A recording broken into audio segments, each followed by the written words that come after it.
안녕하세요. 저는 35의 늦은 나이에 지금의 남편과 결혼을 했어요. 남편과 저는 만나면 인사 정도만 하는 대학교 선후배 관계였는데 졸업 후 같은 회사에 취직하게 되면서 직장 동료로 친해지게 되었죠. 그렇게 1년 정도 사내 연애를 하고 결혼을 하게 되었어요. 남편에게는 홀어머니 한 분이 계셨고 남편은 장남의 책임감인지 타고난 효심인지 결혼 후 어머니를 모시고 살고 싶어 했습니다. 일찍 남편을 잃고 자식 키우시느라 고생하셨던 분을 혼자 두기에 저도 마음이 편하지 않아서 흔쾌히 그렇게 하자고 했어요. 그렇게 시어머님을 모시고 저의 결혼 생활이 시작되었습니다. 시어머님께서는 저에게 엄청 잘해주셨어요. 제가 아침밥을 준비하려고 내려가면 어머님께서는 항상 저보다 먼저 나와서 쌀을 씻고 계셨고 어머님께 제가 하겠다고 방에서 쉬시라고 해도 늙으면 아침잠도 없다 하시며 저희 아침 먹여서 출근시키는 게 유일한 재미라고 하셨어요.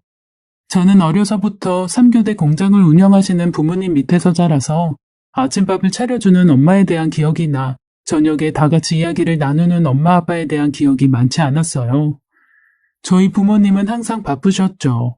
일어나면 부모님은 이미 출근하고 안 계셨고 저는 냉장고를 열어 우유 하나를 챙겨 학교를 가곤 했었어요. 그런데 결혼을 하고 시어머님께서 아침을 챙겨주시는 모습에 저희 친정 엄마에게도 느껴보지 못했던 따뜻함을 느낄 수 있었습니다. 결혼 전 시어머님을 모시고 산다고 했을 때 주위에 많은 사람들이 말도 안 돼. 무슨 시어머님이랑 같이 살아. 생각만 해도 불편하다 얘. 남자는 결혼하면 더 효자가 된다는데 시어머님까지 모시고 사니 안 봐도 뻔하다. 우리 지숙이 어쩌니? 라고 제 걱정을 했지만 그런 우려와는 달리 저는 시어머니 덕에 아주 행복한 결혼 생활을 했어요. 저희가 맞벌이 부부이다 보니 집안일을 신경 쓰지 못하는 일이 많았는데 시어머니께서는 아침 저녁을 주시해 주시기도 하고 저희 빨래까지 해주시곤 하셨어요. 저는 그게 늘 죄송스러워서 주말이 되면 어머니를 모시고 바람을 쐬러 가기도 하고 어머니 좋아하시는 음식을 사드리기도 하고 어머니 놀래켜드리려고 작은 선물을 하기도 했었죠. 남편도 우리 세 식구가 이렇게 사는 게 행복한지 늘 저에게 고맙다고 했어요. 그렇게 1년이 지나고 저는 임신을 했습니다. 회사에 2년 육아휴직을 내고 저는 시어머니와 함께 보내는 시간이 더욱 많아졌어요. 저와 시어머니는 함께 공방을 다니며 즐거운 시간을 보냈고 그런 저희를 보며 주변에서는 고부간에 어떻게 그렇게 사이가 좋으냐며 부럽다라는 말을 많이 했어요. 그러던 어느 날 여느 때처럼 그날도 함께 저녁을 먹고 저는 주방에서 설거지를 하고 과일을 챙겨서 거실로 나갔어요. 수연이가 다음 주에 한국에 들어온다고 하는구나. 수연이라는 사람은 남편보다 무려 18살이 적은 시어머니께서 40살에 낳은 완전 누뚱이 여동생이었어요. 저의 시누이였죠. 시누이는 20살이 되자마자 미국으로 갔고 그곳에서 일찍이 결혼해서 계속 미국에서 살았어요. 저희 결혼식 때는 출산일을 앞두고 있어서 못 왔는데 그래서 저랑은 얼굴 한 번 못 본 사이였어요. 남편도 시어머니도 시누이 얘기는 많이 하지 않았던 터라 여동생이 미국에 있다는 사실조차도 잊고 살 정도였죠. 수연이가? 갑자기 왜? 정서방이랑 헤어졌다고 하는구나. 아예 한국으로 들어올 생각인가 봐. 애는 어쩌고? 아빠가 키운다고 하는구나. 시누이한테 아들이 하나 있었는데 이혼하고 아이 양육권은 주고 본인만 한국에 들어온다는 얘기였죠. 당분간 지낼 곳이 없어 한동안 우리 집에 좀 있어야 할 것 같은데 새아기가 불편해서 어쩌니? 시어머니께서는 조심스럽게 제 눈치를 살피셨어요. 순간 얼굴 한번 못 본 시누이가 온다고 하니 심장이 덜컹 하더라고요. 사실 같이 살 생각을 하니 불편하기도 했고요. 그래도 시어머니께서 신경 쓰실까봐 어머니 괜찮아요. 아가씨 쓸 방을 좀 치워놔야겠네요. 라고 말해버렸죠. 다음 주 시누이가 오는 날 저는 임신한 몸으로 그래도 처음 보는 가족을 맞이한다고 갈비찜이며 잡채며 이것저것 준비하느라 아침부터 분주했어요. 시어머님께서는 계속 제 몸을 걱정하시면서 말리셨죠. 그렇게 저녁이 되고 시누이가 집으로 왔습니다. 23살의 시누이는 남편과 시어머니의 유한 분위기와는 반대로 굉장히 강한 느낌이었어요. 노랗게 탈색한 머리는 10대 반항아를 보는 것 같았죠. 안녕하세요. 아가씨 처음 인사드리네요. 멀리서 오신다고 고생하셨죠? 아, 지혁 오빠 와이프? 시누이는 차가운 말투로 눈인사를 했지만 뭐 어색하니 그런가 보다 하고 넘겼어요. 왔니? 피곤하지? 조금요. 배고파요. 어쩐지 둘의 인사는 몇 년 만에 만난 모녀 사이 같지 않았어요. 이상하긴 했지만 그날은 저도 워낙 긴장했던 터라 그렇게 우리의 첫 만남이 지나갔습니다. 다음날 저는 어제 음식 준비한다고 무리를 했던 탓인지 배가 뭉쳐서 아침에 일어나기가 힘들더라고요. 남편은 제 팔다리를 주무르면서 오늘 하루는 푹 쉬어라라고 했고 시어머니께도 그렇게 말씀드리겠다고 했어요. 저는 일어날 기력도 없어서 알겠다고 하고 다시 잠이 들었는데 울케 일어나봐. 시누이가 벌컥 저희 방에 들어와서 소리를 쳤고 저는 깜짝 놀라서 침대에서 일어났어요. 울케 지금 뭐 하는 거야? 어떻게 시집 와서 시어머니 밥상도 안 차리고 자고 있을 수가 있어? 저는 너무 당혹스러워서 말도 못하고 있는데 뒤에서 시어머니가 따라 들어오셔서는 얘 지금 새언니한테 무슨 말버릇이야? 어제 너 온다고 무리해서 몸이 안 좋은 건데 애는 혼자나? 임신한 게 유세야? 정말 기가 막혔습니다. 저보다 14살이나 어린 사람한테 반말로 그런 소리를 들으니 머리가 새하얘지고 이게 꿈인가 싶더라고요. 시어머니께서 시누이 팔을 잡아당기며 나가자고 하시며 그 방을 나갈 때까지 저는 어안이 벙벙해서 아무 말도 할 수가 없었습니다. 잠시 뒤 시어머니께서 오셔서 얘야, 네가 이해하렴. 이혼하고 위자료 한 푼 못 받고 쫓겨나다시피 와서 수연이가 많이 예민하구나. 시어머니께서 그렇게 말씀하시는데 갑자기 눈물이 뚝뚝 떨어지더라고요. 그런데 그것은 시작에 불과했습니다. 시누이는 사사건건 저에게 시비를 걸었고 저 몰래 남편에게 용돈도 받아가는 것 같더라고요. 여보, 아가씨 언제까지 우리 집에 있는 거야? 나 이제 출산일도 다가오는데 몸도 너무 힘들고 정신적으로도 너무 스트레스 받아. 여보, 미안해. 지금 집을 구하고 있다고 하니까 한두 달만 우리가 좀 참자고. 정말 시누이가 오기 전까지 우린 너무 행복했어요. 인자하신 시어머니, 가정적인 남편, 그리고 곧 태어날 우리 아기. 모든 것이 완벽했는데 갑자기 나타난 시누이가 이 모든 것을 망쳐놓고 있었어요. 시누이는 자신의 빨래며 밥 먹은 설거지 한번 하지 않았고 퇴근하고 오는 남편에게는 언제나 심부름을 시키기도 했죠. 정말 참다 한 소리 하려고 하면 시어머님과 남편이 말려서 하지도 못하고 넘어가는 일이 부지기수였죠. 심지어 생리대까지 부탁하는 시누이 행동에 저는 폭발했고 시어머님과 남편이 왜 저렇게 시누이한테 아무 말도 못하고 사나 싶은 것이 너무 답답했어요. 여보, 왜 그렇게 시누이한테 질질 끌려다니는 건데? 내가 모르는 뭔가가 있는 거야? 시누이한테 빚진 거 있어? 아니야, 그런 거. 그냥 불쌍하잖아. 어린 나이에 시집가서 다 잃고 돌아왔으니까. 시어머니고 남편이고 사람들이 너무 착하고 순진해서 그런가 보다 생각했죠. 곧 나갈 건데 좋은 게 좋은 거지 하고 또 그렇게 넘어갔어요. 그런데 그날 저녁 저는 이상한 것을 보게 되었습니다. 자다가 잠깐 잠이 깨서 주방에 물을 마시러 나갔는데 시누이 방문이 살짝 열려 있더라고요. 여자의 촉이었는지 이상하게 시누이 방으로 끌리듯이 가게 되었는데 그런데 그 방에서 저는 남편을 보았습니다. 시누이는 침대에 누워 있었고 남편은 의자에 앉아 시누이 머리카락을 쓰다듬고 있었죠. 저게 뭐지? 저는 너무 놀라서 그대로 얼어버렸습니다. 저도 오빠가 있지만 남매끼리 저렇게 다정한 모습으로 있다니요. 그리고 시간도 새벽 2시였습니다. 도저히 이해가 가지 않았어요.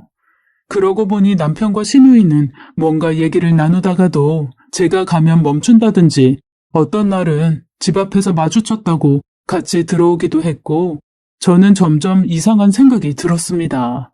별의별 생각이 다 들더라고요. 여보, 여기서 뭐해? 여보. 아, 수연이가 몸살이 났나 봐. 열이 많이 나네. 그래? 아가씨 괜찮아요? 제가 시누이 방에 들어가자 시누이는 이불을 획 하고 뒤집어 쓰더군요.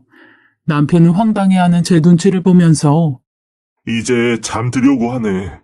나가자, 여보. 시누이 방에서 나와서 저는 남편에게 따져 물었습니다. 오늘 저녁에도 친구들이랑 술 먹고 들어온 사람이 갑자기 아프다고? 내가 본 당신 모습은 마치 연인한테 하는 행동이었어. 그게 무슨 소리야? 당신 너무 예민한 거 아니야? 내가 예민해? 나 지금 막달이라서 제대로 잠도 못 자. 내 걱정은 안 되니? 여동생 감기 몸살이 그렇게 걱정이 됐어? 그래서 새벽 2시에 그 방에 갔니? 저는 그동안 쌓였던 것이 폭발했어요. 그 순간 배가 너무 아파서 저는 배를 움켜쥐고 그대로 쓰러져 버렸어요. 그날 새벽 저는 예정일보다 일주일이나 먼저 아이를 출산하였습니다. 친정 부모님이 다 일을 하셔서 저는 시어머니가 계시는 집으로 돌아와 산후조리를 하게 되었어요.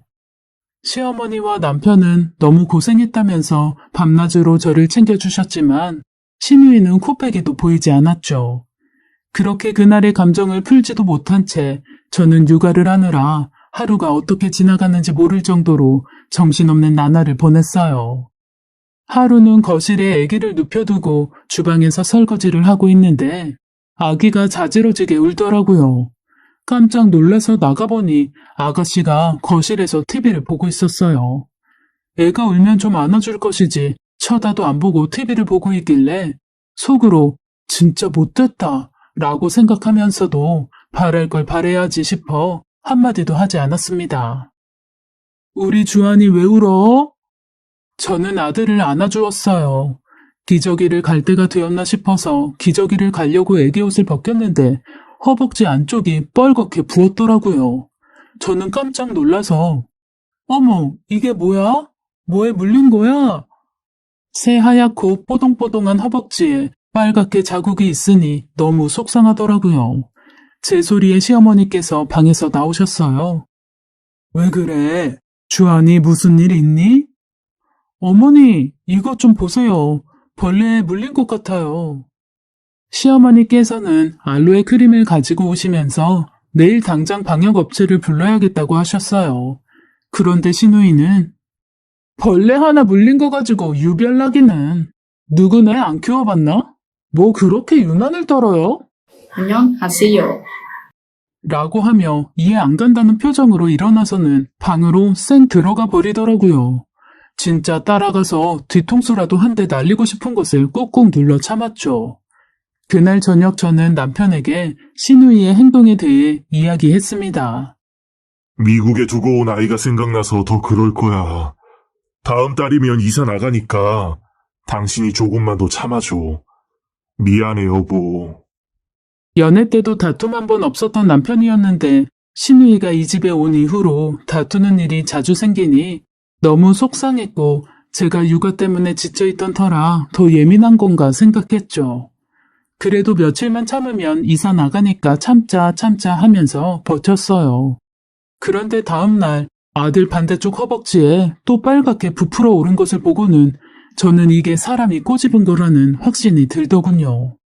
시누이가 의심스러웠지만 차마 그건 말할 수 없어서 그 다음부터는 아들을 절대로 혼자 두지 않고 제가 주방에 있을 때도 아기 흔들 침대에 눕혀서 항상 제 옆에 두었어요. 그리고 다음날 저는 남편의 적금 만기가 될 때가 되어서 은행을 갔는데 이미 남편이 적금을 탔다고 하더라고요. 제가 이상해서 남편에게 물었더니 당황해하면서 대답을 못하는 거였어요.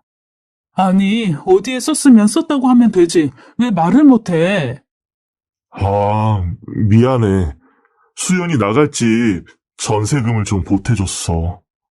참 어이가 없어서 그 돈은 우리 아들 주한이를 위해서 쓰자고 결혼할 때부터 넣은 적금이었는데 신우이 이사할 집 비용으로 다 썼다니 그것도 저와 한마디 의논도 없이요. 정말 황당했습니다. 풀리지 않았던 감정이 있는 상태라서 더더욱 화가 났죠. 그래도 신우이가 이사를 나간다는 그 생각 하나로 미련하리만큼 그것도 참고 넘어갔습니다. 그런데 며칠 후 사건이 터졌습니다. 제가 육아휴직하는 동안 회사에 구조조정이 있어서 저를 대신해서 일하는 후임이 바뀌었고 저는 인수인계차 며칠 회사 일을 봐줘야 하는 상황이 생겼어요. 그래서 시어머니께 아기를 맡기고 회사를 다녀오곤 했는데 그날은 마침 시어머니께서 친구분들 모임이 있으셔서 집에 안 계셨어요. 하는 수 없이 신우이에게 아기를 잠시 봐달라고 하고 집을 나왔습니다. 신우이한테 아기를 맡기는 게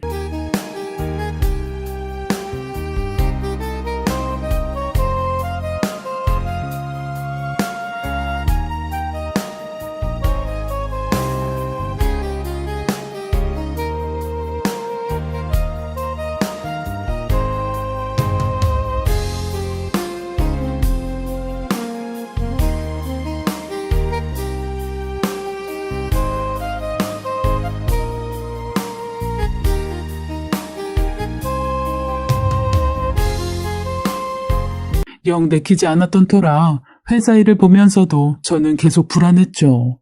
계속 시계를 보고 있으니 회사 선배가 마무리는 자기가 하겠다고 얼른 집에 가보라고 하더군요. 그런데 집에 돌아오니 신우이와 아기가 없는 겁니다. 온 집안을 다 뒤졌는데도 아무 데도 없기에 놀라서 신우에게 전화를 걸었어요. 전화를 받지 않더군요. 너무 답답하고 무슨 일이 일어난 건 아닌가 안절부절하며 남편에게 전화를 걸었어요.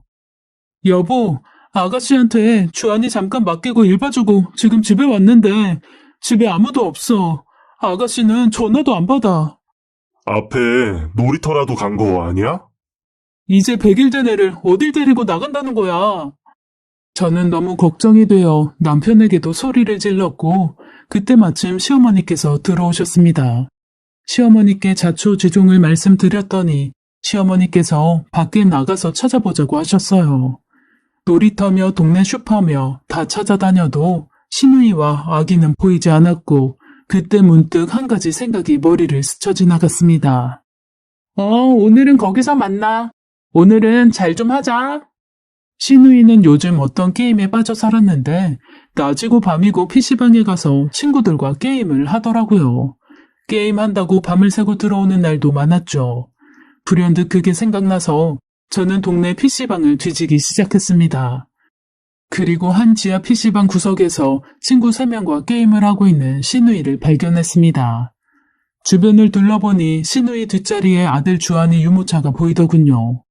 PC방 안은 담배 연기들로 가득했고 온갖 욕설들이 난무했습니다. 저는 순간 이성을 잃었어요. 눈이 돌아버린 거죠. 너무 화가 나서 미친 듯이 달려가 신우이의 머리 끄댕이를 잡았습니다. 깜짝 놀란 신우이가 저를 보더니 이거 왜 이래? 이거 안 나? 소리 지르더군요. 야, 너 지금 여기에 주한이를 데리고 온 거야? 제정신이야? 저는 당장이라도 때릴 기세로 노려보며 소리를 질렀어요. 야, 이거 안 나? 실컷 내 새끼 봐줬더니 놔 이거! 정말 답이 없는 여자였어요. 주변의 신우이 친구들이 저를 말렸고 그때 주한이가 우는 바람에 저는 정신을 차리고 주한이를 안고 그곳을 나왔습니다. 뒤에서 신우이가 욕을 하더라고요. 집으로 돌아와서 저는 너무 분하고 억울해서 그리고 화가 나서 펑펑 울며 남편과 시어머니께 말했어요. 아니 어떡해 100일도 안 된 애를 PC방에 데리고 갈 수가 있어요. 거기 사람들 다 담배 피고 얼마나 지저분한데 거기에 주한이를 데리고 갈 수가 있냐고요. 정말 너무 속상해서 눈물이 계속 나왔어요. 시어머니께서는 어쩔 줄 몰라 하시며 연신 미안하다고 했고 남편은 신우이가 집에 돌아오면 따끔하게 뭐라고 하겠다고 했죠. 이게 따끔하게 뭐라고 해서 될 일이야? 정말 상식 밖이야. 그때 신우이가 씩씩거리며 들어왔습니다. 야, 너 정신 나갔어? 감히 나를 때려? 신우이는 현관문을 쾅 닫으며 금방이라도 저를 때릴 기세로 신발도 벗지 않고 집안을 들어오더군요. 내가 언제 아가씨 때렸어요? 말은 바로 해요. 이게 어디서 거짓말이야? 나 때렸잖아. 내 머리끄댕이 잡았잖아. 어찌나 크게 소리를 질렀던지 자고 있던 주한이가 깨서 울었어요. 저는 순간 또 눈이 돌아갔습니다. 진짜 애가 놀라서 우는데 참을 수가 없더라고요. 어머님, 죄송해요. 저 도저히 못 참겠네요. 저 진짜 아가씨가 이 집에 온 후로 다 참았어요. 제가 어디까지 참아야 해요? 수연아, 너 정말 왜 이래? 도대체 왜 이렇게 속을 썩이는 거야? 시어머니께서는 바닥에 털썩 주저앉아서 우셨어요. 황수연, 너 지금 이게 뭐 하는 짓이야? 저는 남편이 그렇게 무섭게 소리 지르는 건 처음 봤어요. 그런데 잠시 후 신우의 입에서 나온 충격적인 이야기에 저는 그만 경악을 금치 못했습니다. 왜? 누가 날 이렇게 만들었는데? 나는 왜 이렇게 살아야 되는데? 저는 신우이가 무슨 말을 하는 건가 싶어서 어이없다는 듯 지켜보고 있었어요. 이봐요. 내가 당신 남편 딸인 건 몰랐죠? 당신 남편이 18살 때 낳은 사람이 바로 나라고. 수연아. 너무 충격이었어요. 신우이가 남편의 딸이라니. 이게 도대체 무슨 말인가 싶어서 한동안 저는 아무 말도 못하고 있었어요. 당신 남편이 고등학생 때 사고 쳐서 낳은 딸이 나라고. 그 사실 숨기려고 나를 당신 시어머니 딸이라고 한 거야. 놀랍지? 나도 모르고 살았어. 19살 때 내가 그 사실 알고 얼마나 충격받은 줄 알아? 하늘이 무너지는 줄 알았습니다. 저는 다리에 힘이 풀려 자리에 주저앉았어요. 신우이는 18살 때 남편이 사고쳐서 낳은 딸이었어요. 신우이의 엄마는 19살이었고 딸아이를 낳고는 못 키운다며 시어머니께 아이만 던져주고 떠났다고 해요. 시어머니는 아들 앞길 막힐까봐 그 아이를, 그러니까 신우이를 당신 호적 밑으로 넣고 누뚱이 딸로 위장해서 키우신 거였어요. 신우이가 19살이 되던 해에 시아버지가 돌아가시면서 가족들과 나누는 이야기를 우연히 듣게 되었고 자기 출생의 비밀을 알게 된 신우이는 그 충격으로 미국으로 떠난 거였어요. 그곳에서 한국인 남자를 만나서 동거를 하며 살았다고 해요. 그리고 임신을 했고 아이를 낳았지만 그 남자는 신우이를 버렸어요. 결국 아이만 뺏기고 한국으로 돌아온 거였죠. 이 말도 안 되는 이야기를 저에게 하는데 저는 믿을 수가 없어서 하염없이 눈물만 흘렸어요. 그동안 남편과 시어머니가 신우이에게 말 한마디 따끔하게 못하고 질질 끌려다녔던 것이 다 이런 이유 때문이었어요. 아들 주한이를 안고 있다가도 신우이가 오면 바닥에 내려놓던 남편의 모습이 그제야 퍼즐처럼 맞춰지더군요. 왜 나는 아빠도 엄마도 없이 혼자여야 돼? 내가 태어난 게 내 잘못이야? 왜 나는 이렇게 숨어서 살아야 돼? 신우이도 울면서 소리 질렀고 남편도 눈물을 흘리며 신우이를 안아주더라고요. 그 모습을 보는데 정말 배신감과 절망감이 몰려왔습니다. 당신 나를 감쪽같이 속인 거야? 저런 딸이 있으면서 여동생이라고 속인 거냐고. 여보, 미안해. 내가 다 설명할게. 당신한테 말할 수가 없었어. 여보, 정말 미안해. 용서해줘. 남편은 무릎을 꿇고 제게 빌었고 시어머니도 용서해달라며 비셨습니다. 용서? 여자 털끝 하나 모르는 것처럼 굴더니 고등학생 때 사고를 쳤어? 언제까지 속일 생각이었어? 내가 당신이 낳은 딸을 평생 아가씨 아가씨 하며 그렇게 살길 바란 거야? 지금까지 그런 내 모습을 보면서 다들 얼마나 우스웠어? 내가 다 알게 되었는데 이제 어떻게 할 거야? 한참 동안 말이 없던 남편은 지수가 정말 죽을 죄를 졌다. 근데 나 수연이 못 버려. 이제라도 아빠 노릇하고 싶어. 내가 책임지고 싶어. 수연이가 한국 들어온다고 했을 때부터 당신한테 말하려고 했어. 근데 용기가 없었어. 미안해. 당신은 고등학생 때도 지금도 용기가 없구나. 아들 주한이한테 부끄러운 줄 알아. 지수가 알잖아. 나 당신 사랑해. 그리고 우리 아들 누구보다 행복하게 잘 키우고 싶어. 근데 수연이도 내 딸이잖아. 당신이 받아주면 안 될까? 그래, 아가. 우리가 잘못한 거 안다. 그런데 저 아이도 핏줄인데 어쩌겠니? 네가 받아주면 안 되겠니?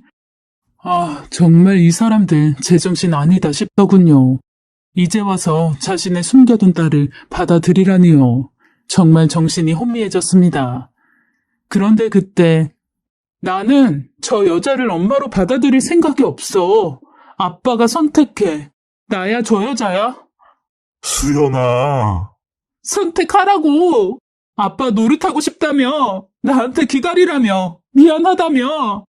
난 절대로 저 여자랑 저 아기랑 같이 못 살아. 선택해. 막장도 이런 막장이 없었습니다. 대답을 하지 못하는 남편을 보며 저는 마음이 무너져 내렸습니다. 그때 알았어요. 저 사람은 더 이상 내 남편이 아니겠구나. 내 아이의 아빠가 아니겠구나. 신우이, 아니 남편의 숨겨둔 딸이 밖으로 뛰쳐나갔어요. 저의 그 생각에 확신이라도 주듯 남편도 뒤따라 나갔습니다. 저는 도저히 이 모든 것들을 받아들이기 힘들었고 그날 주한이를 데리고 도망치듯 친정으로 갔어요. 전화도 문자도 찾아오는 것도 다 만나주지 않았습니다. 진짜 하루에도 몇 번씩 이게 정말 말이나 되나 싶고요. 아무것도 모르고 천사같이 자고 있는 아들 주한이를 보니 하염없이 눈물만 났습니다. 제 상처는 아무것도 아니었어요. 앞으로 주한이가 아빠 없는 아이로 자라 상처받을 것을 생각하니 그것이 억장이 무너졌습니다. 남편과 시어머니는 계속해서 용서를 빌었지만 저희는 결국 이혼을 했습니다. 저희 부모님께서는 사기 결혼을 당했다며 난리가 나셨지만 저는 더 이상 그 집과 엮이고 싶지도 않았어요. 남편과 같은 회사에 다니고 있던 저는 회사를 퇴사하게 되었고 주변 지인들 모두 남편과 관련된 사람들이라 대인 기피도 생겨버렸죠. 제 인생이 송두리째 흔들리고 있었고 정말 아무도 모르는 곳에서 살고 싶었습니다. 보다 못한 부모님께서는 언니와 형부가 살고 있는 호주로 이민 가기를 권했습니다. 그렇게 이민을 와서 이곳에서 지낸 지 벌써 20년이네요. 아들은 잘 커주었고 아들이 10살이 되었을 때 저와 아들을 진심으로 사랑해주는 남자도 만났어요. 안녕하세요.